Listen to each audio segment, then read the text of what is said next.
दूसरा सवाल ये कि खुदा ने ये क्यों कहा कि हमने नूर भेजा, तो नूर की वस्फ है रोशनी से कि जहाँ नूर होता है वहाँ अंधेरे नहीं होते, और जहाँ मुस्तफ़ा होता है वहाँ भी अंधेरे नहीं होते। तभी फरमाया कि अव्वलुना मोहम्मद, औसतुना मोहम्मद, आखिरुना मोहम्मद, वल कुल्लुना मोहम्मद। जिस तरह मैं रोशनी देता हूँ उसी तरह बाबे मदीनतुल इल्म भी रोशनी देता है।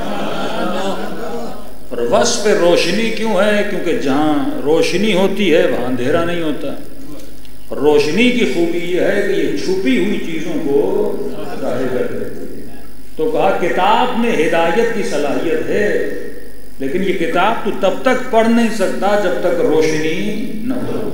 तो अगर कुरान को समझना है तो फरमान रसूल की रोशनी में समझना है, अगर कुरान को समझना है तो फरमान अहले बैत की रोशनी में समझना है। आज मुसलमानों में इतने मसाइल क्यों हैं?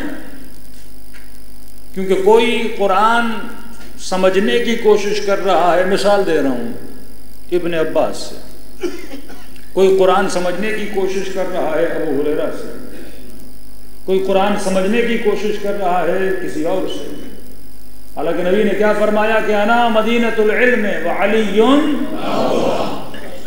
मैं शहर इल्म हूँ और दरवाजा कौन है? अली इब्न अबी तालिब। अभी और बात है, लोग किसी को दीवार बना दें, किसी को छत बना दें, तो मैंने कहा कि इसमें घबराओ नहीं, जो जितना बनाना चाहता है बना ले, हम क्यों घबराएं? मैंने कहा दरवाजे से शरीफ जाते हैं, छतों से बदमाश जाते हैं। दरवाजा अली इब्न अबी तालिब है। मैं मअदन इल्म हूँ, मैं मंबए इल्म हूँ। मिसाल के तौर पे मेरे मोबाइल में मसलन कुरान पढ़ा हो और आपको कुरान चाहिए, तो कुरान कैसे मिलेगा?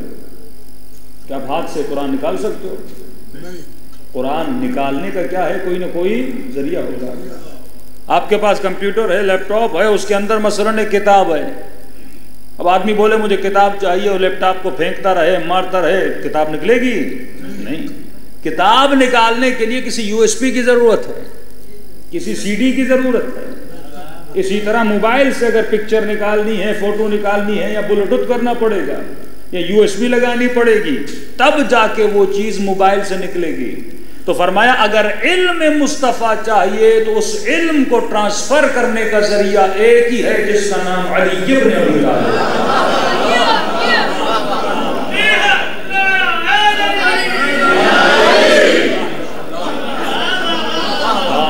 मदीनतुल इल्म अली इब्न अबी तालिब है। सल्लल्लाहु अलैहि मुहम्मद व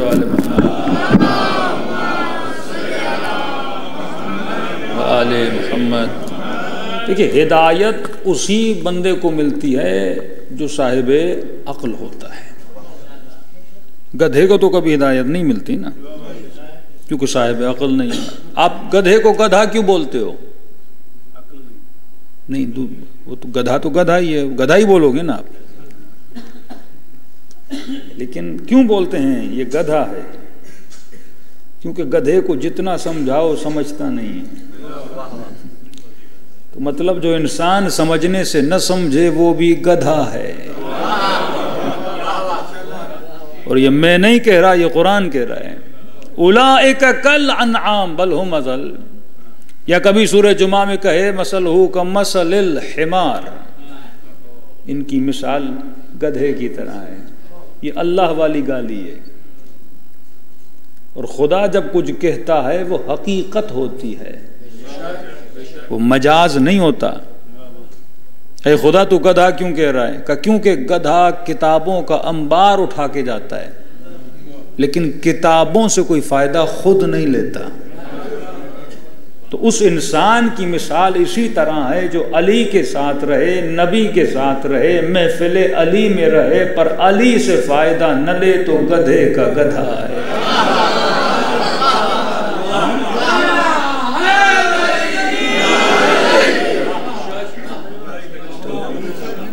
मैंने किसी मोमिन को कहा, मैंने कहा ये खुश नहीं होना कि गधे सिर्फ उस जमाने में थे। ये जब अल्लाह ने बोल दिया गधा, तो ये गधे हर जमाने में मिलेंगे। इंसान चेहरा बदलता है, कैरेक्टर नहीं बदलते। कल एक शिमर था जिसने मौला हुसैन को कत्ल किया, और आज भी ऐसे मिलेंगे जो शियों के गले काट रहे हैं। चेहरे बदले, कैरेक्टर नहीं बदला, अमल नहीं बदला। चोर चोर होता है। कल वाला चोर भी चोर था, आज वाला चोर भी चोर है। हाँ? इंसान की शक्लें, नाम, कौमें, जबानें बदल जाती हैं, कैरेक्टर वही होते हैं। चोर पाकिस्तान में भी मिलेगा, चोर अमेरिका में भी मिलेगा, चोर सऊदी अरब में भी मिलेगा।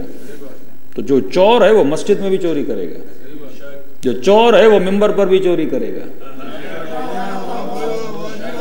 चोर तो चोर है ना, जिसको चोरी करनी है वो हर जगह चोरी करेगा। मतलब ये बंदा अगर खुद को पाक न करे, बाजार में होगा तो बाजार में चोरी करेगा। कल मस्जिद का, ट्रस्ट का, इमाम बारगाह का खजांची बन गया और अगर खुद को नहीं सुधारा तो वहां भी चोरी करेगा। चोरी बड़ी छोटी नहीं होती। तो जो आर मिंबर से या मजलिस में चोरी करे, कल अगर इमाम हुसैन के ज़माने में होता तो वहां भी चोरी करता। फरमाया ये जो आदतें हैं ये खतरनाक हैं। तुझे फैसला करना है, तू इंसान बन के आया था, इंसान बन के जाना है या हैवान बन के जाना है। हाँ, अल्लाह ने तुझे इंसान बनाया, अब तू क्या बन के जाता है ये तेरे अपने हाथ में है। मिसाल दूं, फरमाया कुल्लु नफ्सिन ज़ाइक़तुल मौत। कुल्लु, हर नफ्स को, नबी भी है, इमाम भी है, वली भी है, आम बंदा भी है, सब इसमें शामिल है। हर नफ्स को मौत का जायका चखना है। किसका जायका? मौत का। क्या चखना है? जायका। जब बोल दिया जायका तो जायका कैसा होगा? जब बोल दिया चखना है तो हमें पता होना चाहिए ना कि ये जायका कैसा है, मीठा है, खट्टा है, कैसा होना चाहिए। तो मौत का जायका सेब और अनार की तरह नहीं है। वो कैसे? मसलन आपने मार्केट से जाके सेब लिया, अनार लिया, अब ये सेब अगर अली वाला भी लेगा तो मीठा है, दुश्मन अली भी लेगा तो मीठा है। ये नहीं कि ये सेब बोले कि मसलन मुझे यजीद खाएगा तो मैं खट्टा हो जाऊंगा और मुझे हुर खाएगा तो मैं मीठा हो जाऊंगा। नहीं, सेब का जैसा जायका दुश्मन के हाथ में, वैसा जायका मुहिब के हाथ में। पर क्या मौत ऐसी है कि एक ही जायका हो कि अली वाले को भी आए तो वैसी, दुश्मन अली को भी आए तो वैसी? मौत का जायका सेम सेम नहीं रहता। लेकिन सवाल यह है फिर मौत का जायका कैसा है? जब अल्लाह ने बोल दिया कि कुल्लु नफ्सिन ज़ाइक़तुल मौत, हर बंदे को मौत का जायका चखना है, तो यकीनन मौत का कोई ना कोई तो जायका होगा, मौत की कोई ना कोई तो हकीकत होगी। तो अगर मुझे मालूम करना है कि मौत का जायका कैसा है तो किससे पूछूं? दर अहले बैत से पूछूं, रसूल से पूछूं कि या रसूल अल्लाह, मैंने पूरी जिंदगी में हर जायका चखा, लेकिन दुनिया से जाने के बाद आखिरी जायका जो इंसान चखेगा वो मौत का जायका होगा। जो हर इंसान को चखना है, वो नबी हो, वो वली हो, वो इमाम हो, वो दुश्मन इमाम हो, सबको मौत का जायका चखना है। लेकिन सवाल यह है कि मौला, ये मौत का जायका है तो कैसा है? तो मिसाल में कलाम मासूम को समझाने की कोशिश करूंगा। ये मेरे सामने है पानी का गिलास, इसके अंदर है पानी। पानी की क्वालिटी है कि पानी का एक अपना जायका भी है, लेकिन आमतौर पे हम बोलते हैं कि पानी बेजायका है। दूसरी क्वालिटी पानी की यह है कि पानी मुख्तलिफ जायकों को अपनी जात में समा लेता है। अगर पानी के अंदर नींबू डालो तो जायका खट्टा, पानी के अंदर शक्कर डालो तो जायका मीठा, पानी के अंदर नमक डालो तो जायका नमकीन है। फरमाइए पानी की क्वालिटी है कि जो चीज तू डालेगा पानी वैसा बन जाएगा। फरमाया मौत का भी अपना जायका नहीं होता। मौत का भी अपना जायका नहीं होता। ये तू है जो मौत को जायका देता है। ये जो 60 साल 70 साल 30 साल की तो जिंदगी गुजार रहा है, ये आबे हयात है। अब ये तेरी मर्जी है तो अली की इताअत करके मौत का जायका मीठा बना, या मुखालिफत अहले बैत करके अपने मौत के जायके को कड़वा बना। दलील देकर बात करूंगा। हुसैन ने कहा, भतीजे बता कैफ इंदकल मौत, तेरे लिए मौत कैसी है? कि चचा अहला मिनल असल, शहद से ज्यादा मीठी। ये इख्तियार तेरा है, तू कैसा बनाता है। मलकुल मौत की ड्यूटी है, जब मलकुल मौत रूह निकालने आएगा तुम्हारा आबे हयात तुम्हारे सामने लाकर खड़ा कर देगा और कहेगा पी इस आबे हयात को जो तुमने 70 साल में जमा किया है, जो तुमने 50 साल में जमा किया है। जब पीने वाला पिएगा और कहेगा मलकुल मौत इसका जायका इतना कड़वा क्यों है, तो जवाब आएगी जायका मैंने नहीं बनाया, जायका तूने बनाया। मेरा काम है तुझे पिलाया जाए। तो ये इख्तियार खुदा ने बंदे को दिया है कि बंदा अपनी मौत का जायका कैसा बनाता है। तो अगर हयात रोशनी अहल बैत में गुजरे तो गोया अपनी जिंदगी और मौत के जायके को तू मीठा बना रहा है। लेकिन अगर हयात शैतान की तरबियत में गुजरे, नफ्स की तरबियत में गुजरे, तो समझ लो ये मौत का जायका तू क्या बना रहा है, कड़वा बना रहा है। तभी जब अली के चाहने वाले दुनिया से जाते थे तो खुशी खुशी दुनिया से जाते थे। फरमाया इनके लिए मौत ऐसे है जैसे गुलाब के फूल को सूंघा जाए। लेकिन अमल ऐसा हो। सलमान फारसी दुनिया से चले गए, अंदर वाली आवाज़ बहुत कम है। सलवात पढ़े मोहम्मद व आले मोहम्मद।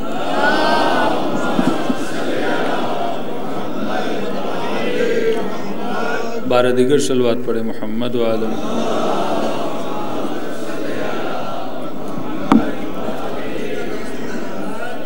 बात तो वही होगी, आपने उसको नीचे कर दिया। सलवात पढ़े मोहम्मद व आले मोहम्मद।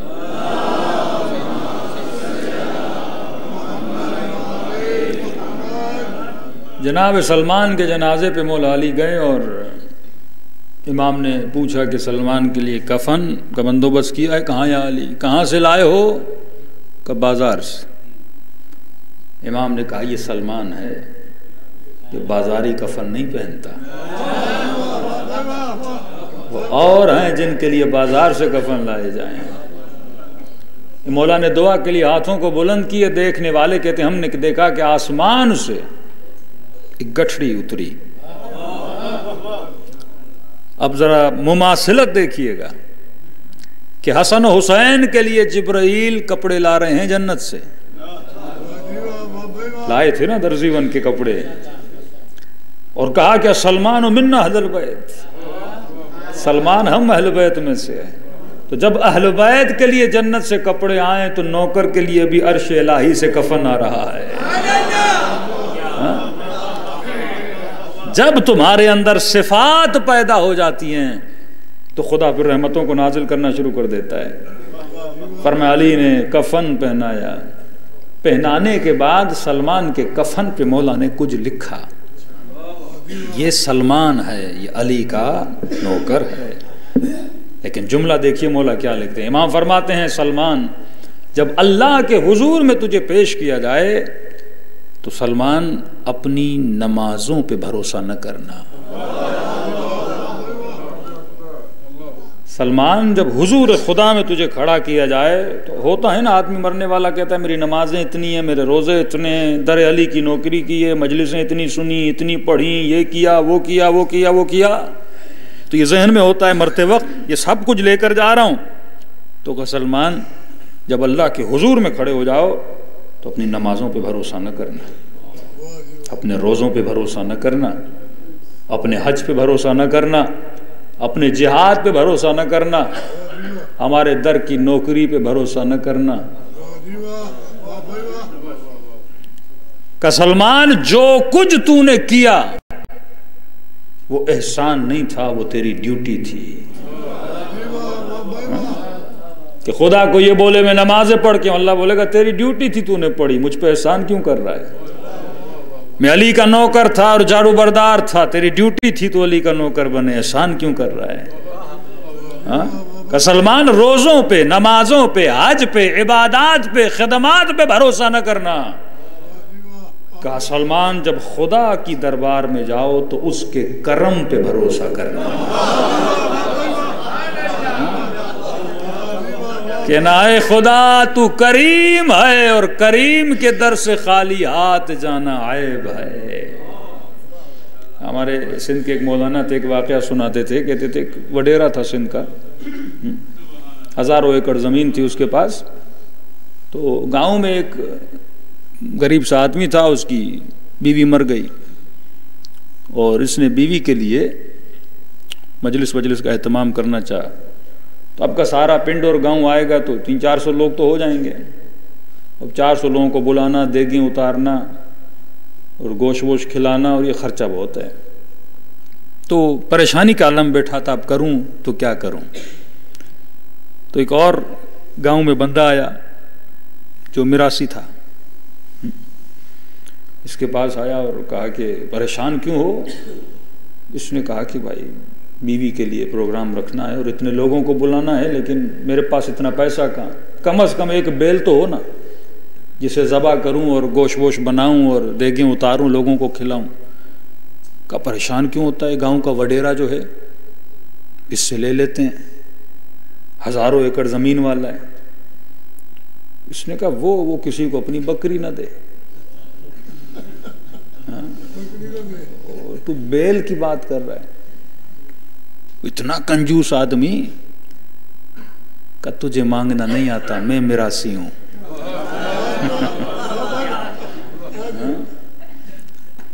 मांगने का हुनर भी अपना होता है।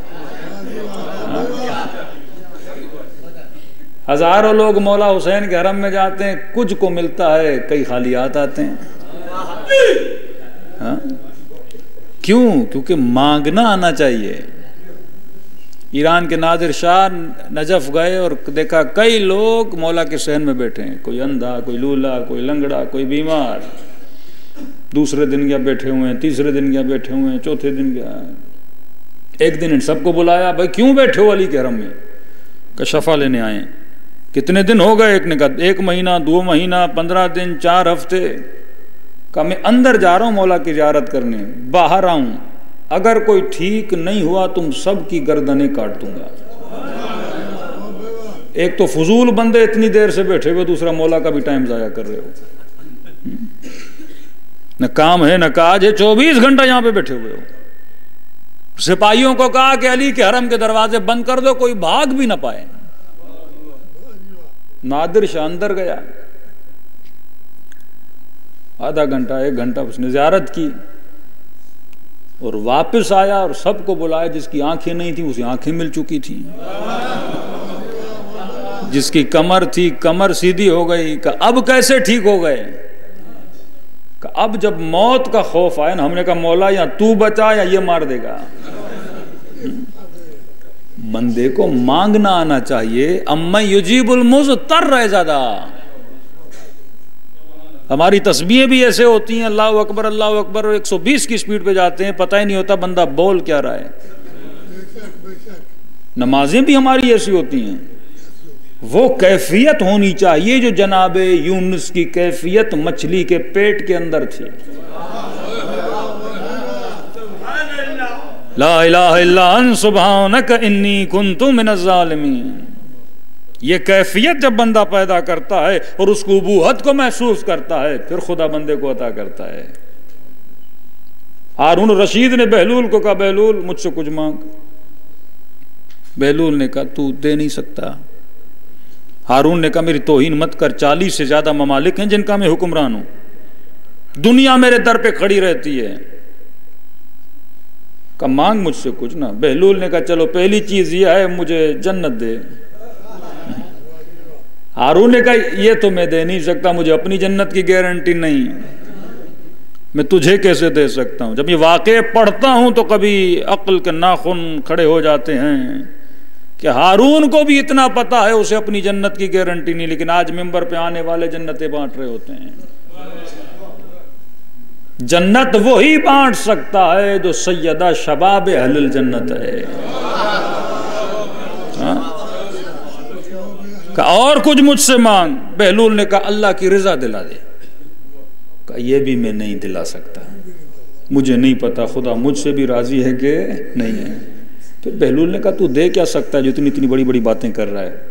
कहा कि बहलूल बोल तो मैं तुम्हारा वजीफा बढ़ा दूं, तुम्हारी तनख्वाह बढ़ा दूं, तुझे इतने दिरहम दे दूं, बहलूल मुस्कुरा के कहने लगा, जब खुदा तुझ जैसे जालिम को इतना दे सकता है तो क्या अली के नौकर को नहीं दे सकता?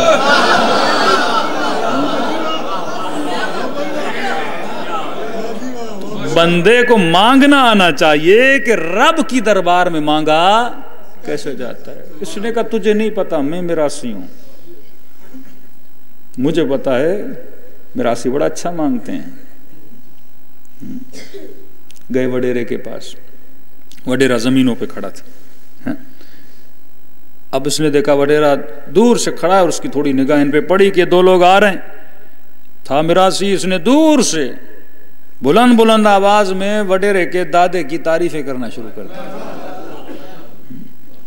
का तुझे नहीं पता इसका दादा कितना सखी था, गांव में किसी का कोई मर जाता था फ्री में उनको देता था, फलां को इतने बैल दिए, फलां को इतनी बकरियां दी। अब बातें भी करता जा रहा है, वडेरा सुन भी रहा है। फिर का दादा तो दादा था, इसका बाबा कितना सखी था। उसने तो पूरे गांव में सखावत के उसके किस्से, तुझे नहीं पता, फलां को इतना दिया, फलां को इतना दिया, फलां को इतना दिया। का वो तो दादा और बाबा थे, तुझे नहीं पता ये खुद कितना सखी है। इसके दर से कोई खाली हाथ गया ही नहीं। अब ये मिरासी इसको भी देख रहा है, वडेरे के चेहरे को भी देख रहा है, और गौर से देखा, वडेरा सुन भी रहा था। वडेरे के अंदर जब झूठी तारीफ भी बंदे को अच्छी लगती है ना, इंसान की कमजोरी है, झूठी तारीफ भी बंदे को, कंजूस को कंजूस बोलो गुस्सा हो जाता है, लेकिन बोलो तू बड़ा सखी है, खुश होता है। पता भी है मैं नहीं हूं, बंदा झूठ बोले लेकिन खुश होता है आदमी।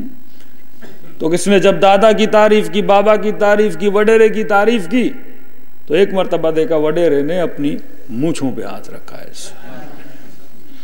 मेरा सीने से देखा का तेरा काम हो गया। वडेरे के पास गए, हाँ भाई क्यों आए हो? किबला ये गरीब सा बंदा, बीवी मर गई है, परेशान है। मैंने कहा परेशान क्यों होते हो? जिस गांव में ऐसा वडेरा हो उस गांव के लोगों को परेशान होने की जरूरत है। का क्या चाहिए? का देखें उतारनी है।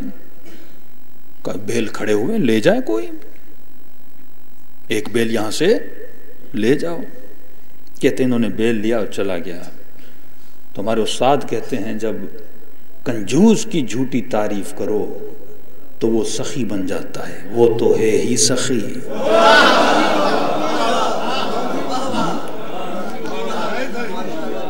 जब कंजूस की झूठी तारीफ करो तो क्या बन जाता है? सखी। वो तो करीम है, वो तो है ही सखी। तू क्यों कंजूसी करता है उसकी तारीफ करने में? कौन सी मासूम की ऐसी दुआ है जो हमदो सनाए खुदा से शुरू न हो? कुमैल उठाओ तो हमदो सनाए खुदा, अबू हमजा समाली उठाओ हमदो सनाए खुदा, दुआए अरफा उठाओ हमदो सनाए खुदा। उसको पसंद आता है कि बंदा उसकी तारीफ करे, फिर वो क्या करता है? अता करता है। किसी ने कहा मौलाना जिक्र का फायदा क्या है? मैंने कहा तारीफ है परवरदिगार आलम है। एक बंदा खा रहा है, पी रहा है, लेकिन उसकी तारीफ भी नहीं कर रहा, अल्लाह को अच्छा लगेगा? बाप भी मेहनत करके आए ना, बीवी शुक्रिया ना करे, बच्चे ना करें, उसे ही अच्छा नहीं लगता। वो तो रब्बुल आलमीन है। वो सूरा जो उसने वाजिब किया, इब्तदाई हम्द खुदा से होता है, अल्हम्दुलिल्लाहि रब्बिल आलमीन अर्रहमान अर्रहीम मालिक यौमिद्दीन। तू रहमान है, तू रहीम है, तू मालिक यौमिद्दीन है। तारीफ है परवरदिगार आलम। ये सिफत अहले बैत है कि बंदा हर दम खुदा की क्या करता रहे? तारीफ करता रहे। वो सखी है, वो करीम है, फिर बंदे को क्या करता है? अता करता है। मेरे चौथे इमाम का जुमला अपनी मकारिमुल अखलाक में फरमाते हैं, अजब है इस बंदे पर जो हुस्न को देखकर हुस्न की तारीफ करता है। अजब है इस बंदे पर जो हुस्न को देखकर हुस्न की तारीफ करता है। मिसाल दूं आपको, मसलन आपको किसी ने दावत दी, आप उसके घर में गए, सुफरे पर बैठे, बिरयानी, मुर्गी, कौरमा, खाना तो खाया ना आप लोगों ने, सुफरे पे चीजें पड़ी हुई हैं और आपने बिरयानी खाई और आपने कहा क्या कहना चावलों का। क्या कहना इस मुर्गी का, बड़ा लजीज है ये मुर्गा, क्या कहना इस गंदम के दानों का। अब जिस बंदे ने बुलाया है वो परेशान है, बनाया मैंने, तारीफ मुर्गे की किए जा रहा है, बनाया मैंने है, तारीफ रोटी की किए जा रहे हैं। मुर्गे तो मार्केट में घूम रहे हैं, भाई मैंने इसे जायका दिया ना, मैंने अच्छा बनाया ना।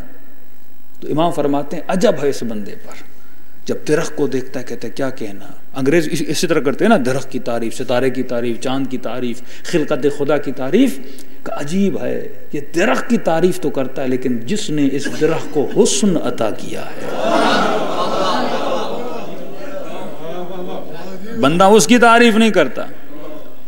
मासू फरमाते आए खुदा कायनात में जितना भी हुस्न है, वो बंदों का हो, वो अशिया का हो, वो पत्थरों का हो, वो अंबिया का हो, वो औलिया का हो, जितना भी हुस्न खुदा या कायनात में सबका हुस्न अताई है। अगर मैं इस मिंबर पर बैठा हूं, ये मेरी शक्ल, ये मेरी सूरत, आपकी शक्ल, आपकी सूरत, ये दरख्त, ये दीवार, ये पत्थर, ये चरंद, ये परंद, कोई नहीं कह सकता कि मैंने खुद को बनाया है। जितना भी हुस्न कायनात में है, ये अताई है, ये अता करदा है। दरख्त नहीं बोल सकता कि मैंने अपना डिजाइन ऐसा बनाया, इंसान नहीं बोल सकता मैंने अपना डिजाइन ऐसा बनाया है, चिड़िया नहीं बोल सकती मैंने खुद को ऐसा बनाया। फरमा कायनात में नबी भी हो, वली भी हो, सबका जो हुस्न है वो क्या है? अता ही है। मिनल आदम इलल मुहम्मद, सबका हुस्न क्या है? अता ही है। मिनल अली इलल महदी, सबका हुस्न क्या है?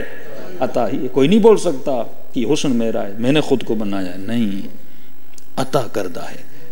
मेरे चौथे माँ फरमाते हैं खुदा बस कायनात में एक वजूद है जिसका हुस्न जाती है, वो तेरा वजूद है। तूने किसी से हुस्न नहीं लिया, तेरा हुस्न तेरा अपना है, तूने कायनात को हुस्न दिया है। हाँ?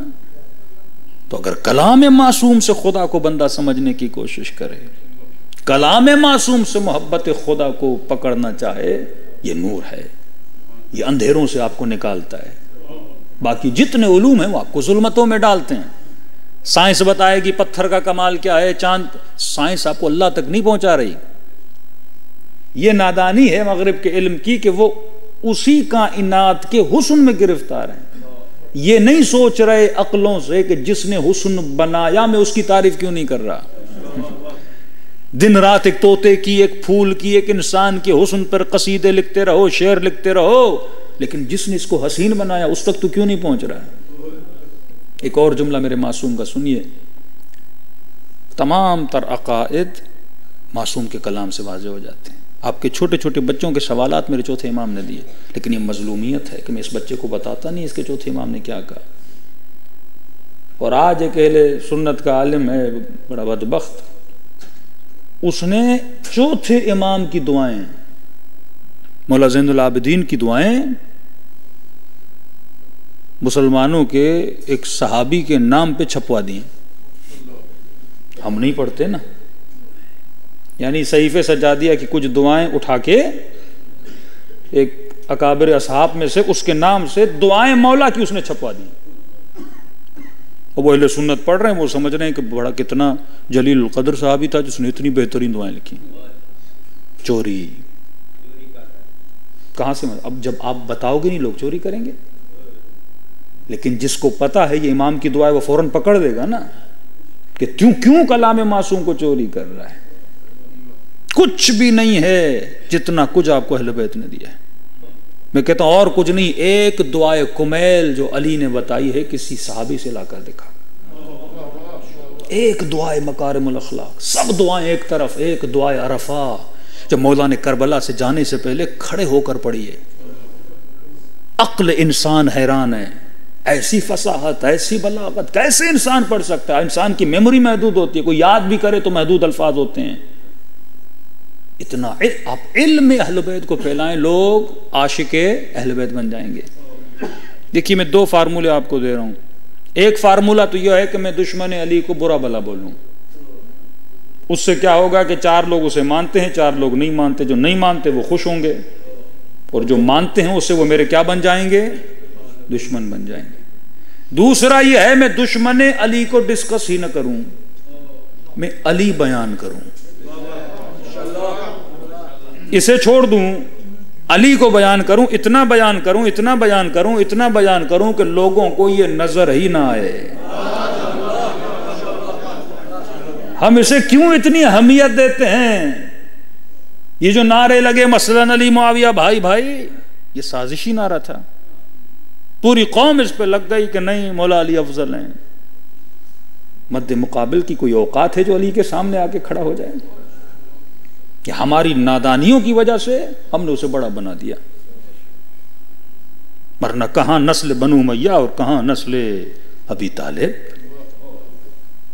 कोई सोच भी, ये दुश्मन की साजिश है कि जो मेन टॉपिक्स हैं उससे क्या किया जाए, आपको हटा दिया जाए।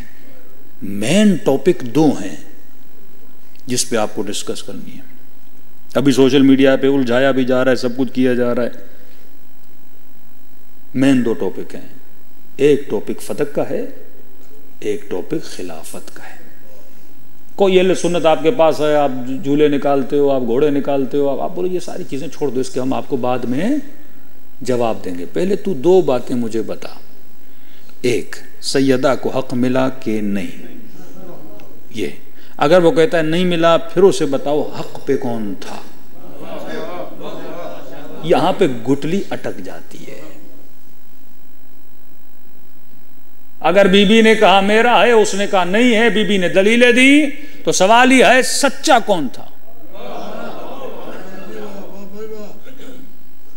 वो जो मलून जलाली था मसलन, उसने बोल दिया लियाद बिल्लाह के मसलन अबा बकर हक पे थे और नबी की बेटी हक पे नहीं थी,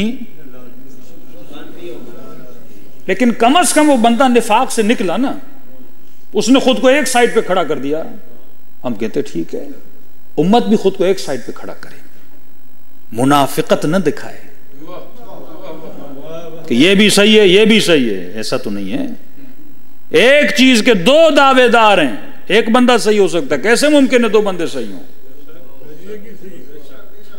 या उधर खड़े हो जाओ या इधर खड़े हो जाओ, सिचुएशन क्या हो जाएगी, वाजे हो जाएगी। कम से कम अगर कहते हो मसलन खलीफा हक पे था, नबी की बेटी हक पे नहीं थी, तो कयामत में तो फैसला होगा ना तू किसकी तरफ है। एक मसला फदक का, दूसरा मसला खिलाफत का। खुदामा से आपके उलमा इन दो मसलों को बयान करते थे। अभी आपको लगा दिया मातम पे, गिरिये पे, झूले पे, घोड़े पे, दलील दो, ये कुरान से दिखाओ, ये वो, ये साइड वाली बहसें हैं। मैं अक्सर मेंबर से मसलन मोहम्मद अली इंजीनियर की बातें करता था। अभी रिसेंटली उसका एक क्लिप आया कि मसलन मौलाना बोल रहे हैं कि मोहम्मद अली मिर्ज़ा सिर्फ रसूल खुदा को हुज्जत मानते हैं और शिया रसूल के बाद हुज्जत। इंशाअल्लाह इस पर मैं जवाब दूंगा, लेकिन ये बहस है। ऐसे नौजवान लड़के जो मीडिया पे आ रहे हैं, आप कभी मातम पे, कभी गिरिये पे, कभी मरसिए पे, इनसे आप यही दो सवाल करें कि नबी की बेटी दरबार में गई थी, ये बताओ हक पे कौन था। इसका जवाब ये लोग देंगे नहीं, देंगे तो बात को क्या करेंगे, घुमा देंगे। दूसरा मसला खिलाफत का मसला है। हमें लगा दिया यजीद पे, हमें लगा दिया मुआविया पे, पता नहीं किन चक्करों में शिया कौम को लगा दिया ताकि शियत न बढ़े, ताकि हक छुप जाए। दूसरा मसला खिलाफत का है। अहादीस से सरी हैं बुखारी मुस्लिम में तमाम में कि मेरे बाद 12 खलीफे होंगे, मेरे बाद 12 नकीब होंगे, मेरे बाद 12 वली होंगे। मुख्तलिफ अल्फाज में नकीब होंगे, वली होंगे, खलीफा होंगे। 12 कुल्लुहुम मिन कुरैश, सब कुरैश से होंगे। जब अंसार और मुहाजिरीन ने रसूल के बाद जरगा बना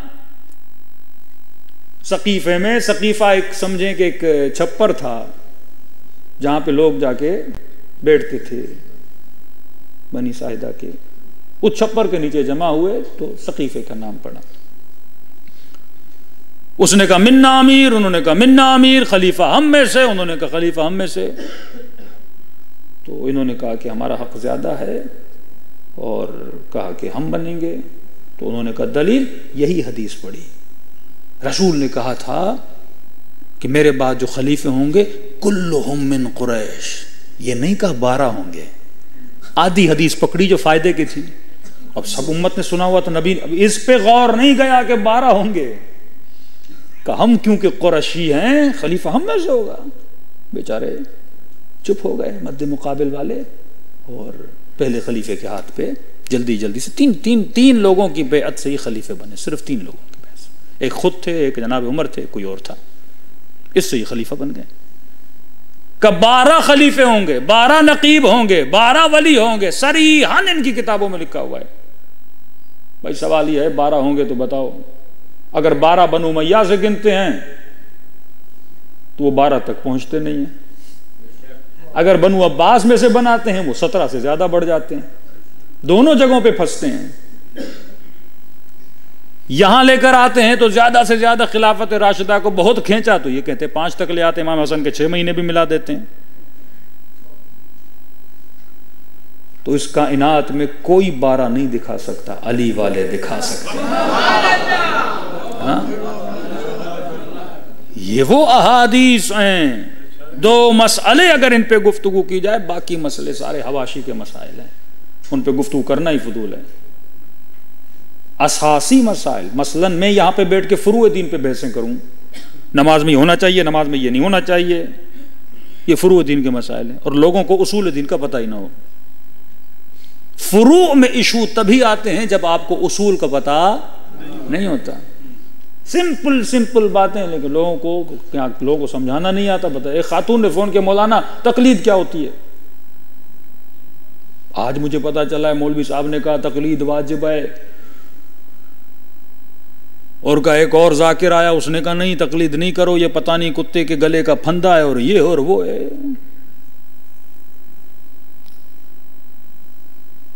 मैंने कहा कि कभी ऐसा हुआ है आपका शोहर घर में आए और आपको बोले कि मुझे फलां चीज़ बना के दो, और आपको ना आती हो? कहाँ, कई बार हुआ है। कभी बोलता है कस्टर्ड बनाओ, मैं नई शादी हुई थी, कभी बोला बिरयानी बनाओ, नई शादी थी, मुझे नहीं आती थी। मैंने कहा फिर तूने क्या किया? कहा एक सहेली थी, उसको फ़ोन किया, उससे पूछा कि बिरयानी कैसे बनती है। मैंने कहा फिर? कहा उसने मुझे बताया पहले ये तड़का दो, ये करो, वो करो, वो करो, और मैंने कहा फिर उसी तरह बनाई या बीच में कुछ अपना रंग भी दिया? कहा नहीं, पहली बार बना रही थी, बिरयानी ख़राब हो जाती, नई शादी थी, खाना ख़राब हो जाता, घर में डांट भी पड़ती। तो मैंने कहा मतलब तुझे नहीं आता था, तुमने सहेली से पूछा क्योंकि उसे आता था? कहा हाँ मौलाना। मैंने कहा इसी को तकलीद कहते हैं, इसी को तकलीद कहते हैं। जो चीज नहीं आती उससे पूछो जिसे आती है। ये कोई इतना बड़ा मसला है जिसको हव्वा बना दिया गया है। भाई मैं कितना भी, खुमैनी इतने बड़े मुज्तहिद थे, लेकिन जब बीमार हुए तो अपना जिस्म किसके हवाले किया? डॉक्टरों के हवाले। चीर रहे हैं, काट रहे हैं, फाड़ रहे हैं, चुप करके बैठे। ये नहीं बोला मैं मुज्तहिद हूं, मैं बताऊंगा दिल कैसे काटा जाता है। नहीं, मैं इल्म दीन का माहिर हूं तो इल्म जिस्म का माहिर है। बंदा कितना भी बड़ा आलिम हो, घर बनाना होता है इंजीनियर को बुलाता है ना, नक्शा बनाओ, मजदूर को बुलाता है, दूसरों को बुलाता है, बिल्कुल इसी तरह है। अब घर बनाने के लिए मैं इंजीनियर बुलाता हूं। हल्का सा जुकाम होता है, पैसे देकर डॉक्टर के पास जाता हूं, और डॉक्टर जब पैसे भी लेता है तुमसे और नुस्खा भी लिखता है, आज तक बहस की डॉक्टर साहब ये गोली क्यों लिखी, ये गोली क्यों लिखी? वो कहेगा भाई अमल करना है करो, नहीं तो निकल जाओ। डॉक्टर मैं हूं या तू मुझे समझा रहा है? 20 साल मैंने पढ़ा है या तूने पढ़ा है? तो जब डॉक्टर एक छोटी सी सुई भी लगाता है मैं उस पर एतराज नहीं करता, लेकिन आज का जाहिल बड़े बड़े मुज्तहिद पे एतराज करता है। बराए सलामती उलमाए हक तो बुलंदतर सलावत।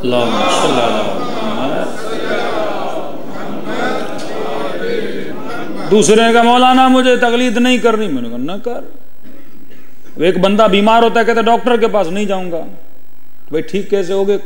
2 रास्ते हैं, या डॉक्टर को दिखा या खुद डॉक्टर बन। 2 ही रास्ते हैं ना।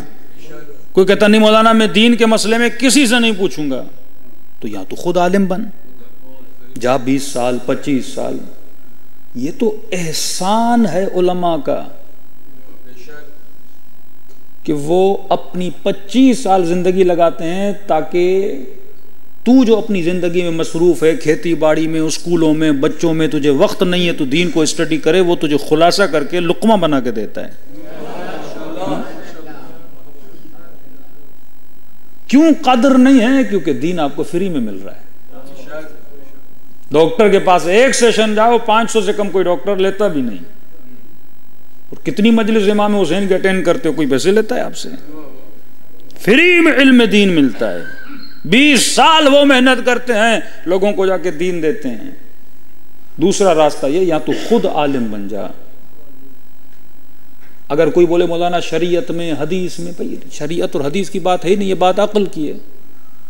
एक बंदा बीमार हो जाए और बोले मुझे हदीस दिखाओ कि बीमार होने के बाद डॉक्टर के पास जाना है। पागल इंसान। जब बीमार होता है तो आदमी उसी के पास जाता है जिसके पास उसका इल्म है। कोई कहे मुझे घर बनाना है, अब नक्शे के लिए इंजीनियर को बुलाऊं, ये मुझे हदीस में दिखाओ, वहां पे तू हदीस नहीं मांगता। सीधी बात है, अगर दीन का मसला नहीं आता तो बंदा उसी से पूछेगा ना जिसने दीन को पढ़ा हुआ है। ये हुक्म अक्ल है। और हमारे एक आलिम कहते हैं, अगर कोई बंदा ये कहे ना मैं तकलीद नहीं करता, का ये हो ही नहीं सकता। हर आदमी तकलीद करता है, बस फर्क ये है कोई आलिम की करता है तो कोई जाहिल की करता है। जो ये कहे ना मैं नहीं करता, वो भी कर रहा है, किसी न किसी जाहिल की बात को मान रहा है ना। कोई किसी न किसी वसवसे को, किसी न किसी ख्याल को फॉलो कर रहा है ना। तो सवाल ये है तू किसका फॉलोवर है? इल्म और अक्ल का फॉलोवर है या जहालत का फॉलोवर है? और मासूम फरमाता हमारे शियों की निशानी है, जब अपनी गलती का पता चले तो मोमिन गलती को मानता है। हाँ, कोई बड़ी बात है। इल्म नहीं है तो उससे पूछो जिसके पास इल्म है। ये सारे मसाइल इसलिए हैं क्योंकि हमारे हर बंदा मुज्तहिद है, हर बंदा क्या है? आलिम है। दीन के मसले में हमें अपनी राय को क्या करना है? कायम करना है। तो ये तो बुजुर्गों की पुरानी कहावत है, नीम हकीम खतरे जान और नीम मुल्ला खतरे ईमान। अगर तू नीम मुल्ला बनना चाहता है तो ईमान तो बाकी नहीं रहेगा। फिर क़यामत में ये नहीं कहना कि अली ने मदद क्यों नहीं की। का कुछ लोगों को क़यामत में उठाया जाएगा, अल्लाह की आवाज़ आएगी, इन्हें जहन्नुम में फेंको। कहेंगे खुदाया हमारा जुर्म, हम तो नमाजी, हम तो रोजेदार, हम तो दीनदार। अल्लाह की आवाज़ आएगी, तुमने मेरे रसूल को कत्ल किया है। अब 2020 में बंदा जिंदगी गुजार के जा रहा, अल्लाह कहे तूने मेरे रसूल को कत्ल किया, परेशान होगा ना। कहे खुदा मैं न नबी के ज़माने में था, न अली के ज़माने में था, मैंने किस रसूल को कत्ल किया? मैं 80 की दहाई में, 90 की दहाई में, 70 की दहाई में पैदा हुआ, मैं मेरे ज़माने में कोई रसूल था ही नहीं, तो मैंने किस रसूल को कत्ल किया? अल्लाह की आवाज़ आएगी, मैंने 2 रसूल भेजे थे, एक बाहर वाला, एक अंदर वाला। तूने मेरे अंदर वाले रसूल को क्या किया था? कत्ल किया था। खुदाया वो कौन है? फरमाया तूने अक्ल को कत्ल किया था। जब तू जिंदगी आकिलाना नहीं गुजारता तू कातिल अक्ल है। सख्त हदीस रसूल ने फरमाया, जिस शख्स ने अपनी बेटी की शादी दुनियादारी के लिए एक शराबी से करा दी,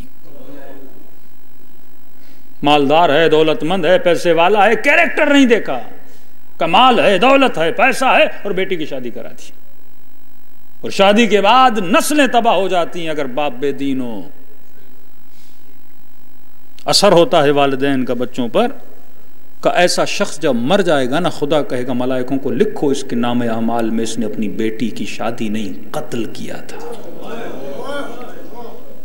क्यों? जिंदगी उसकी इसने तबाह कर दी, नस्लें उसकी इसने तबाह कर दी, एक गलत इंतखाब की वजह से। तो मिस्काल ज़र्रतिन खैरन यरह व मिस्काल ज़र्रतिन शर्रन यरह। जर्रे जर्रे का हिसाब होगा। हर गुजरी हुई सांस जो ले रहे हो खुदा पूछेगा कहाँ गुजारी थी? मेरी इताअत में ये सांसें गुजरी थी या मेरी नाफरमानी में सांसें गुजरी थी? फरमाया बंदा सफर पे जा रहा है, नमाज कसर है, 10 दिन से कम क़याम है तो नमाज क्या है? आधी है।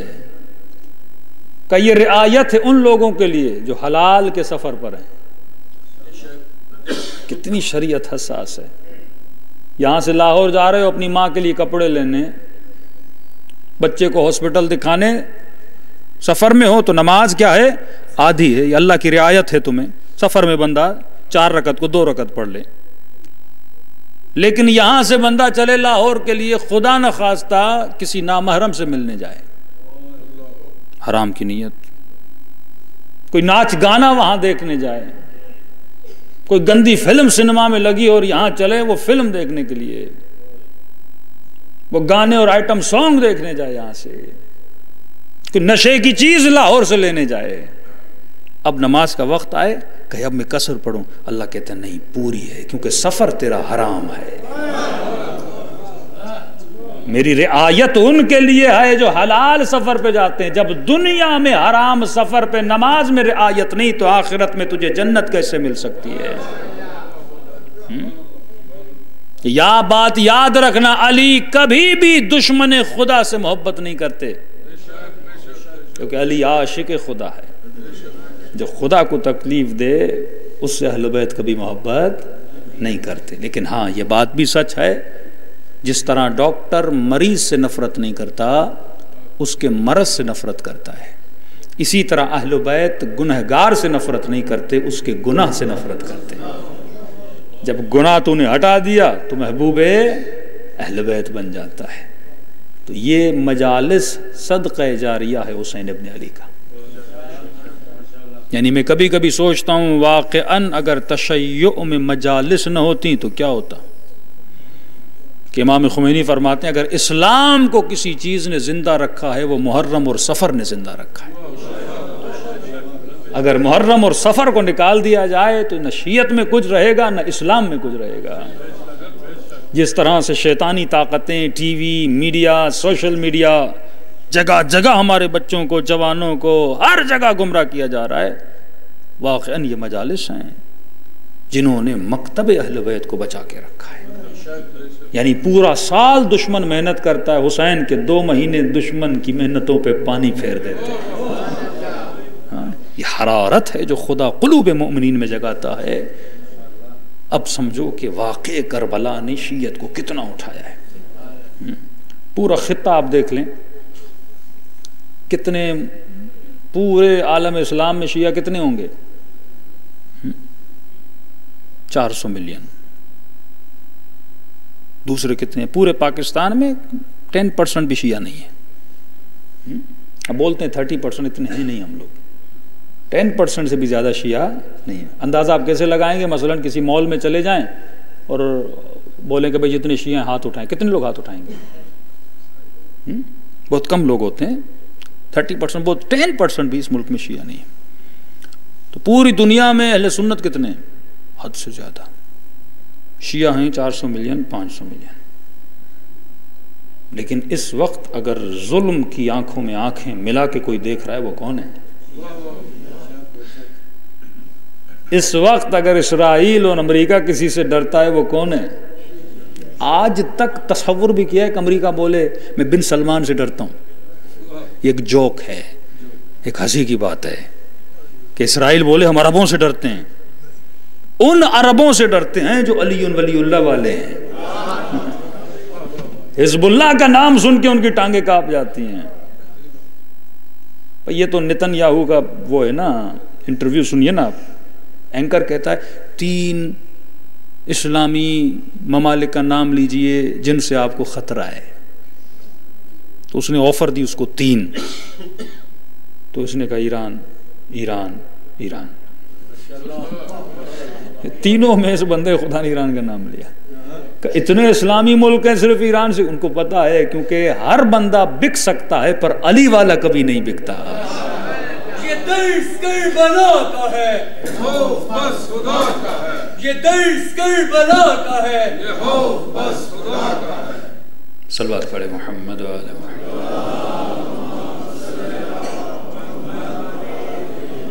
आज अगर आप खित्ते के हालात को देखें तो खुदा ने आपको ताकत दी है। ये दुआ इमाम ज़माना है। कितनी गल्फ कंट्रीज हैं यहाँ। लुबनान में शिया बैठा है, शाम में शिया बैठा है, यमन में शिया बैठा है, इराक में शिया बैठा है, और सिर्फ बैठा नहीं है, ताकत के साथ बैठा है। यानी सऊदी अरब ने इतना पैसा लगा के हर मुल्क में शियत का खून बहाया इन लोगों ने, हर मुल्क में।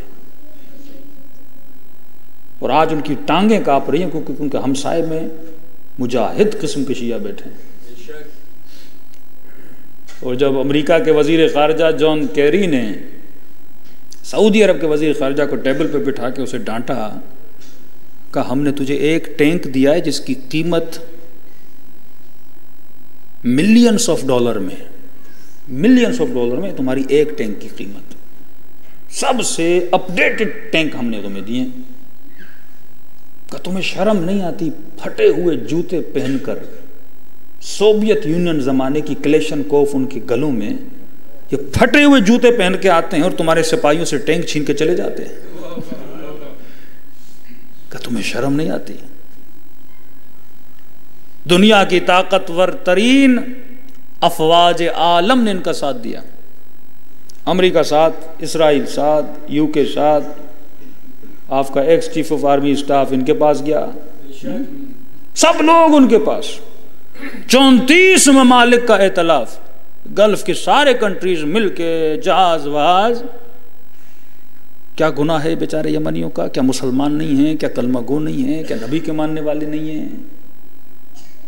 उनके खिलाफ बम्बार्डमेंट की और उनके लीडर का ये जुमला वाकई इंसान के दिलों को बेदार करने के लिए काफी है। कहने लगा, है सऊदी अरब आज तेरे साथ अमेरिका है, इसराइल है, आलमे इस्लाम में जितने भी फासिक और फाजिर हैं सब ने तुम्हारा साथ दिया है। पैसा तेरे पास, टैंकें तेरे पास, अपडेटेड मिसाइल तेरे पास, बम तेरे पास, फौजी तेरे पास, इन सब के बावजूद भी तू हार रहा है। तो इस बात पे तो यकीन करना पड़ेगा दुनिया तेरे साथ है पर खुदा हमारे साथ है।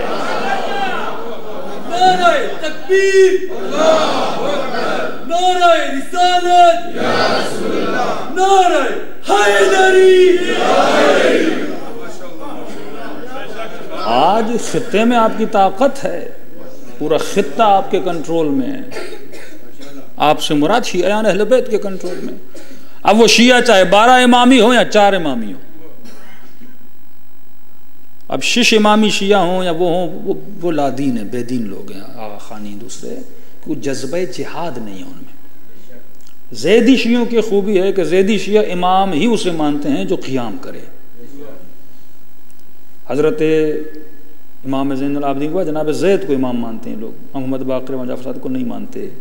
वजह है कहते इमाम वो है जो तलवार उठाए, क्योंकि 5वें इमाम 6ठे इमाम ने क़ियाम नहीं किया तो कहते हैं क्योंकि ज़ैद ने क़ियाम किया ये हमारा इमाम है। मतलब किसी भी ज़माने में अगर कोई सैयद हो और क़ियाम करे उसे इमाम मानते हैं। तो ये खून, ये रगे क़ियाम इनके वजूद में है। और हज़रत महदी से बड़ा मोहब्बत और प्यार और उल्फत। और यहूद को और सऊद को और अमेरिका को अपना सख्त तरीन दुश्मन मानते हैं। और तो इस वक्त जो शैतान अकबर है उसके मुकाबले में क्या है, खड़े हुए हैं। मेरे अंदाज़ा लगाएं कि ये 3 दिन पहले की बात है, 1300 किलोमीटर इनके ड्रोन चले, 1300 किलोमीटर, बड़ा फासला होता है। यमन से उड़े और दुबई में जाके अटैक किया है। यमन से उड़े और 3 इनके जो शहर हैं, सूबे हैं जिन पर दुबई वालों ने कब्जा किया हुआ था, एक पोर्ट था अल हदीदा, उस पर भी तो 1300 किलोमीटर एक ड्रोन उड़े। अभी अभी दुबई ने रशिया से एक सिस्टम लिया कि अगर कोई मुझ पे अटैक करे तो वो डिटेक्ट हो जाए और उसे वहीं पे गिरा दिया जाए। इन्होंने इसराइल के वजीर खारजा को बुलाया दुबई में, मुआहिदा इसीलिए कि छोटा मुल्क है ना। अब ये जो बड़े बड़े मजबूत मुल्क हैं इनकी निगाहों में कि इसराइल हमें बचा सकता है, रशिया हमें बचा सकता है, अमेरिका हमें बचा सकता है, पैसा इनके पास है, टेक्नोलॉजी उनके पास है। तो सारी टेक्नोलॉजीज इन्होंने जमा की और इन सारी टेक्नोलॉजी जमा करने के बाद भी वहां से ड्रोन उड़ते हैं, एक भी टेक्नोलॉजी को ड्रोन नजर नहीं आता और अटैक करके चले जाते हैं। ये आपकी ताकत है और ताकत देता है। मसाइब में बंदा ताकतवर होता है, ये बात याद रखिए।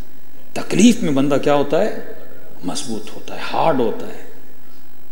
एक ज़माना था जब हर तीसरे दिन किसी न किसी शिया का लाशा गिरता था, हर चौथे दिन बम ब्लास्ट होता था मस्जिदों में, इमाम बारगाहों में। तो एक नौजवान बड़ा सहमा हुआ और गुस्से में आया कि मौलाना ये क्या है, हम शिया रोज़ मर रहे हैं, रोज़ मर रहे हैं, रोज़ मर रहे हैं। मैंने कहा बंदे खुदा, एक वक्त था जब तू जुलूस निकालता था तो गलियों में छतों से तुझे पत्थर मारे जाते थे, ऐसा था? कहाँ मौलाना। मैंने कहा तू रुका कर नहीं। मैंने कहा फिर दुश्मन ने देखा ये पत्थर से नहीं रुक रहा, उसने तेरे ऊपर गोलियां बरसाई। फिर दुश्मन ने देखा ये गोलियों से नहीं रुक रहा, उसने तुझे बम मारे। फिर दुश्मन ने देखा ये बमों से भी नहीं रुक रहा, उसने खुद कुछ हमले किए। मैंने कहा एक बात याद रखना, मासूम फरमाते हैं जब दुश्मन के हमले की शिद्दत देखो तो समझना तू भी उतनी शिद्दत से आगे बढ़ चुका है। हमारी दर्शगाह करबला करबला है, हमारी दर्शगाह करबला करबला, हक का सीधा रास्ता करबला करबला। और मोहम्मद अहले बैत मोहम्मद बुलंद सराफ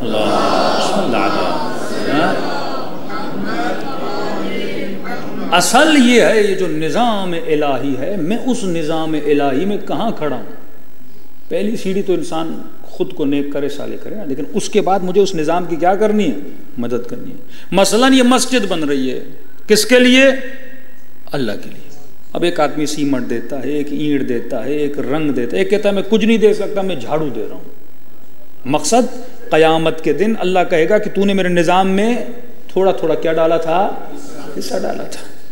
सवाल यह है क़ियाम दीन के लिए, क़ियाम शरीअत के लिए एक तरफ शैतानी ताकतें जो भरमार जोर लगा रही हैं कि जितनी शहवानी काम किए जाएं करवाए जाएं। अब शहवत को उभारने के लिए गाने, डांस, फिल्में, ये सारा शहवत को उभारने के लिए, नशे को जितना आम किया जाए, शहवत को आम किया जाए, सूदी निज़ाम को आम किया जाए, अखलाकियात की बुराई को आम किया जाए। एक शैतानी निज़ाम है, एक इलाही निज़ाम है। सवाल यह कि तू उस निज़ाम इलाही में कहाँ खड़ा है। कोई कहता मौलाना मेरे पास पैसा नहीं, मैं किस तरह निज़ाम की मदद करूं? हाँ, तो जो तेरी तवानाई है तू इस निज़ाम पे खर्च कर। किसी की आवाज़ अच्छी है तो इस आवाज़ को दीन की राह में खर्च कर। किसी की लिखाई अच्छी है तो इसको दीन की राह में खर्च कर। कोई मालदार है तो अपने पैसे को इस राह में खर्च कर। हाँ, कुछ न कुछ कर के क़यामत के दिन तू ये बोले खुदा मैंने कुछ किया था। इब्राहीम को आग में फेंका जा रहा है, कौम कुफ्फार में से एक बूढ़ी खातून, वो तो ये समझ रही थी ना कि इब्राहीम मेरे खुदा का दुश्मन है। तो ये बूढ़ी खातून अपने चरखे की लकड़ियां लेकर आई। किसी ने कहा बूढ़ी क्या कर रही है? कहा मैं भी तो हिस्सा डालू ना किसी काफर को जलाने में। अब उसके जहन में इब्राहीम उसके लिए काफर था क्योंकि उसके खुदा का दुश्मन था। तो उस बूढ़ी जितना तो जज्बा मेरे अंदर होना चाहिए ना कि मौला फरमाते हैं हैफ है कि अमीर शाम का एक सिपाही लूं अपने 10 दूं। याली क्या मतलब? का वो जितना अपने बातिल पे मजबूत है तू अपने हक पे मजबूत क्यों नहीं है? जबकि तुझे पता है ये दीन, ये मकतब हक है, और तू देख रहा है दुश्मन तेरे बच्चों को तबाह कर रहा है, तेरी नस्लों को तबाह कर रहा है। तुमने कौन सा कदम उठाया इसकी इस्लाह के लिए? जरूरी नहीं तू को बहुत बड़े काम करे, तू जो तुझसे हो सकता है वो तो तू कर सकता है ना। भाई दाढ़ी रखना मुश्किल है क्या? 7वें इमाम के ज़माने सारे खुम्स ले गए इमाम के पास। इमाम ने कहा मुझे उस बूढ़ी खातून का जो 2 दिरहम है ना वो दे, फटा हुआ कपड़ा, पुराने से 2 सिक्के, और कहा ये सारा वापस कर दे इनको। कहा मौला क्यों? कहा ये मेरी इमामत से पीछे हट चुके हैं। क्योंकि एक वक्त आया कि लोग इमाम मूसा काजिम को छोड़ के उनके भाई को इमाम समझने लगे थे, गालिबन वाकिफिया। तो इमाम ने कहा क्यों? कि ये अब मुर्तद हो चुके हैं, इनका पैसा मुझे नहीं चाहिए, लेकिन इस बूढ़ी खातून के 2 दिरहम के सिक्के मुझे दे। कह रहा वो मैं ले नहीं रहा था उस बूढ़ी से जिसने अपना खुम्स निकाला था, 2 दिरहम बनते ही उसके उतने थे, मतलब 20 रुपये कोई भेजे इमाम के लिए। उसने कहा मुझ पे 20 ही बनते, मैं 20 ही भेजूंगी। 10 बनते हैं, जरूरी थोड़ी है कि बंदे का खुम्स करोड़ों बने, लाखों बने, शायद तेरा 200 बने, शायद तेरा 100 बने, शायद तेरी 54 बने, लेकिन निकालने के बाद बंदा ये तो कह सकते हैं ना मौला मैंने आपके हुक्म की क्या की, तामील कर दी। कहते वो जैसे मेरे इमाम ने दी और इमाम ने वो रखे और उसके बाद एक्स्ट्रा कोई मुझे 20 या 50 दिरहम और दिए, का ये ले जा। मौला किसके लिए? का उसी बूढ़ी के लिए। का मौला क्यों? का उसकी हयाती कम है, इन पैसों से उसके लिए कफन लेना। जब गुस्ल वुस्ल करके तैयार हो जाओ, इंतजार करना नमाज कोई न पढ़ाए, मैं खुद आके पढ़ाऊंगा।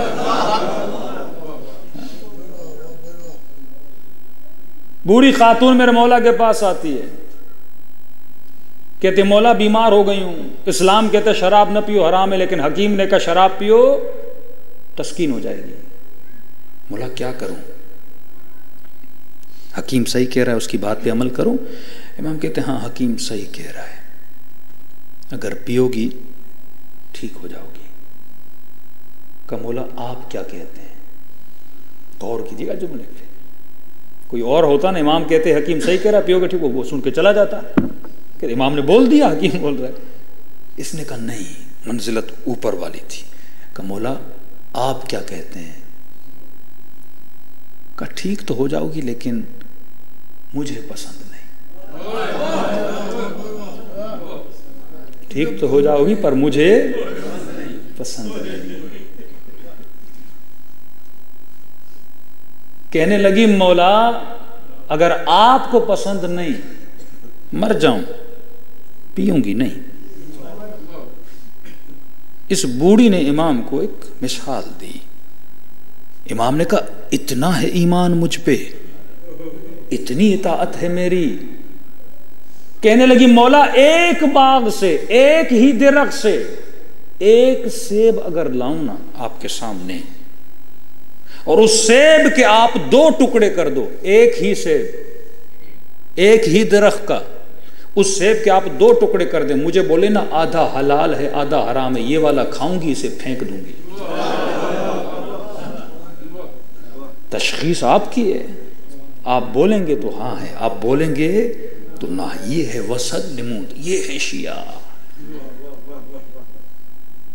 बाज फिर ऐसे लोगों का मकाम का अंबिया बनी इसराइल है। कम मकाम नहीं है अहले बैत के शियों का। बनी इसराइल के नबियों की सफ़ों में खड़े होंगे।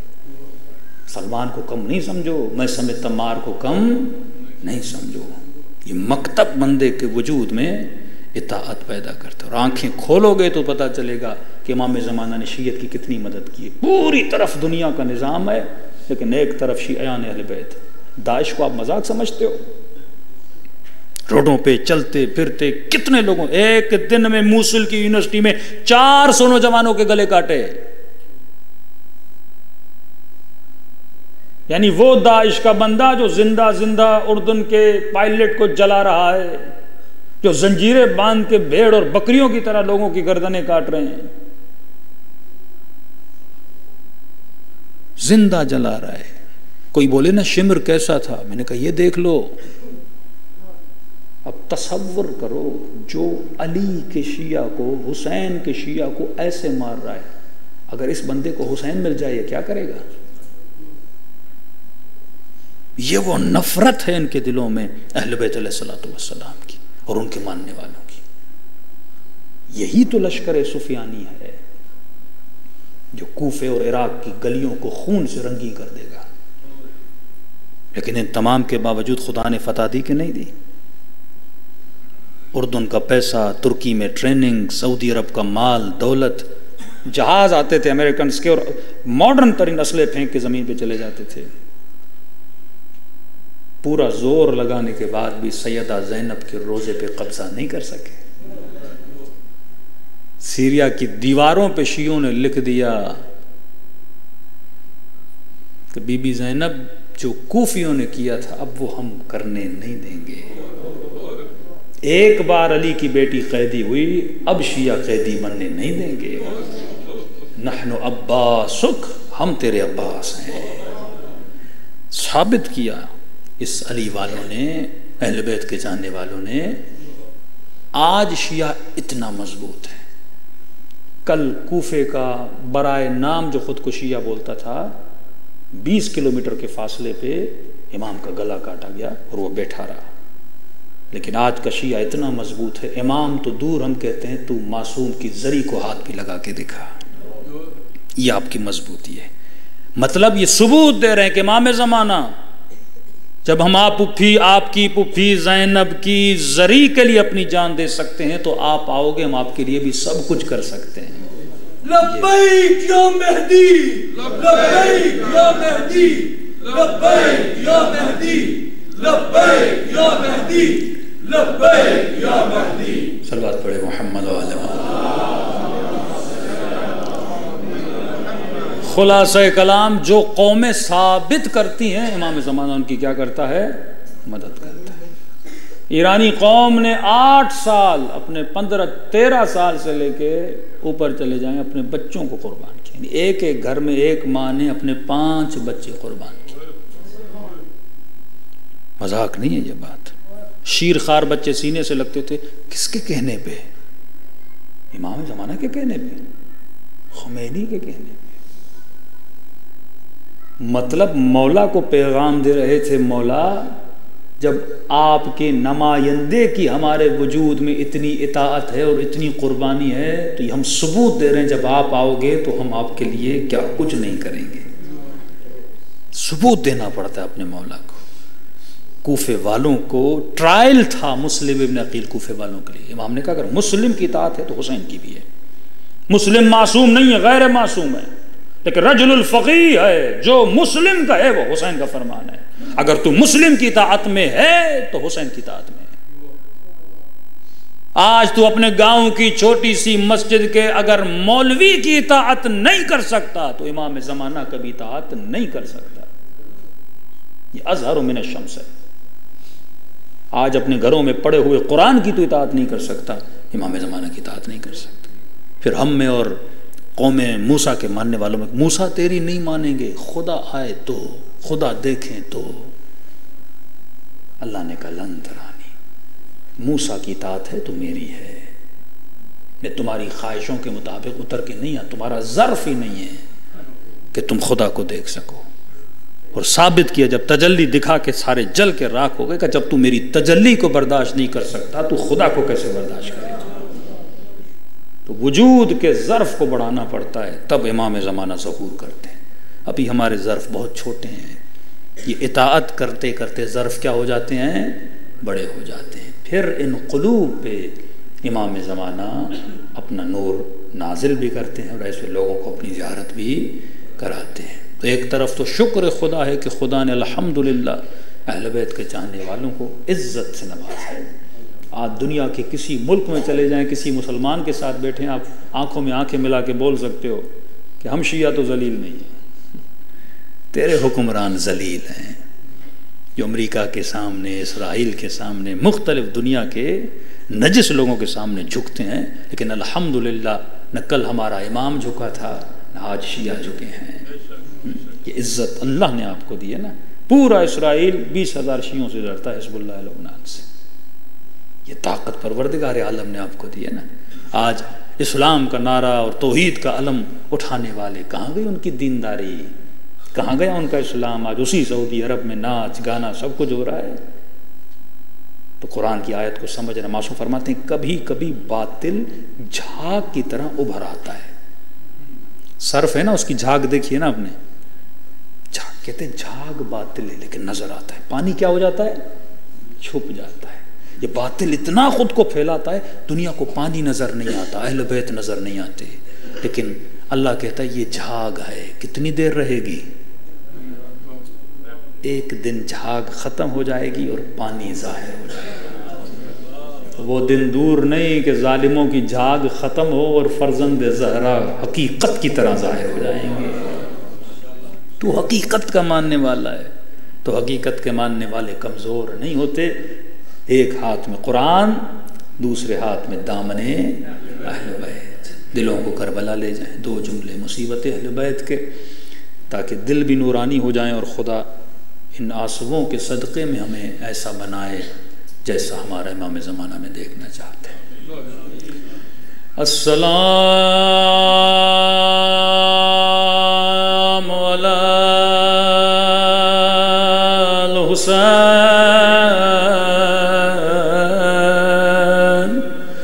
व अला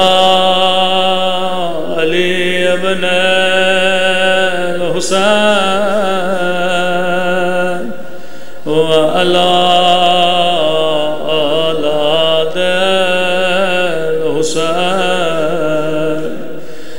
अला अस्हाबैल सब मिलके अस्सलाम अलल हुसैन व अला अली इब्न हुसैन व अला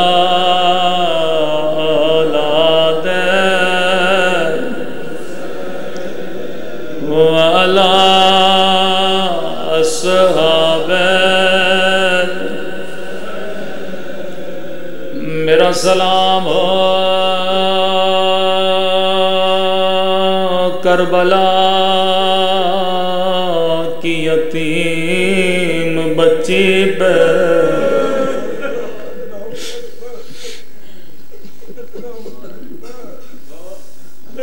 मेरा सलाम हो ज़ैनब के बंधे हुए हाथों पे।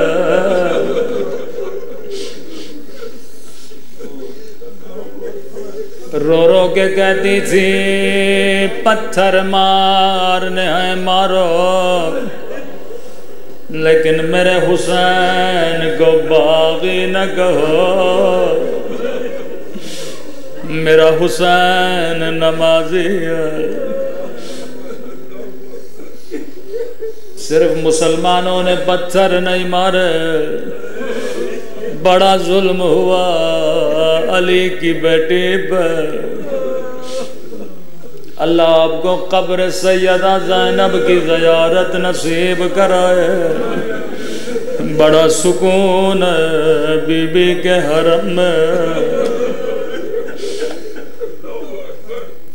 रिवायत के जुमले काफिला शाम के दरवाजे पे पहुंचा था। जालिमों ने कहा काफिला रोको, सुबह होने दो, बाजार भरने दो। तमाशा लगाया गया, बाजारों को सजाया गया। मुझे नहीं पता बाजार शाम में गए कि नहीं गए, फासला इतना नहीं, लेकिन 8 घंटे लग गए।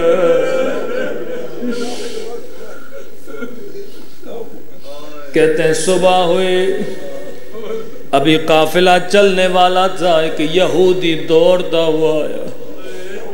इब्ने साद को कहा इब्ने साद तुझे जितनी दौलत चाहिए ले ले, तुझे जितने पैसे चाहिए ले ले, लेकिन अली की बेटियों को सबसे पहले हम यहूदियों के मोहल्ले से गुजारो। कयामत का मंजर था मेरे मौला सज्जाद के लिए। मलऊन लालच में आके इजाजत दी पहले यहूदियों के मोहल्ले से गुजारा जाए। काफिला यहूदियों के मोहल्ले में गया।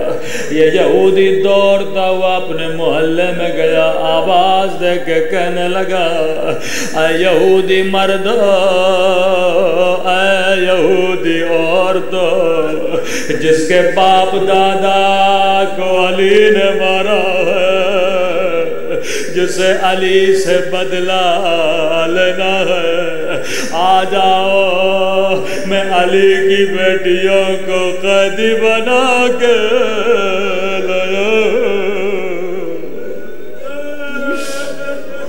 मौला फरमाते हैं जैसे काफिला यहूदियों के मोहल्ले में गया, ये मलऊना औरतें छतों पे चढ़ गए,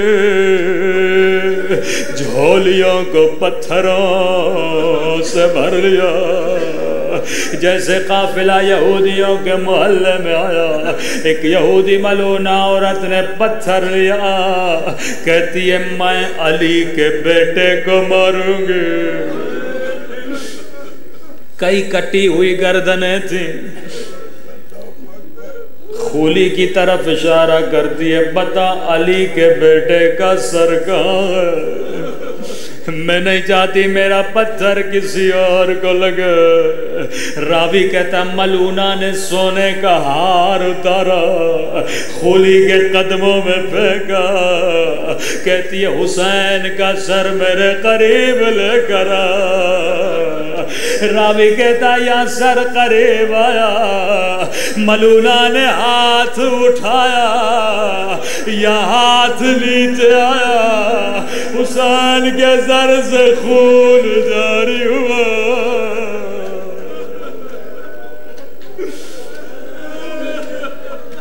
अल्लाह ये मंजर किसी बच्ची को न दिखाए। सकीना देख रही है, ज़ैनब देख रही है, जैसे इसने पत्थर मारा, इसके साथ जो मलूना बैठी थी उसने भी पत्थर लिया। कहती है तूने भाई को मारा है, मैं बहन को मारूंगी। एक मर्तबा बीबी ज़ैनब का निशाना लिया। अजीब जुमले रिवायत के, बीबी ज़ैनब से बड़े जलाल में देख रही थी, लेकिन ज़ैनब कुछ भी नहीं कहती थी, गोया कह रही थी मारो मारो मुझे ज़ैनब को भी मारो, और जब मेरे हुसैन को मारा है तो मुझे भी मारो। यहाँ हाथ ऊपर गया, हाथ नीचे आया, ज़ैनब के सर से खून जारी हुआ।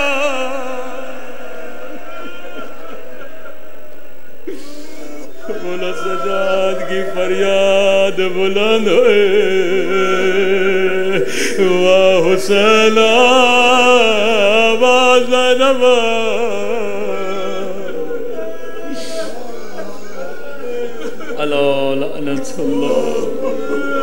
अलल कौम ज़ालिमीन। परवरदिगार आले रसूल की मज़लूमियत का वास्ता।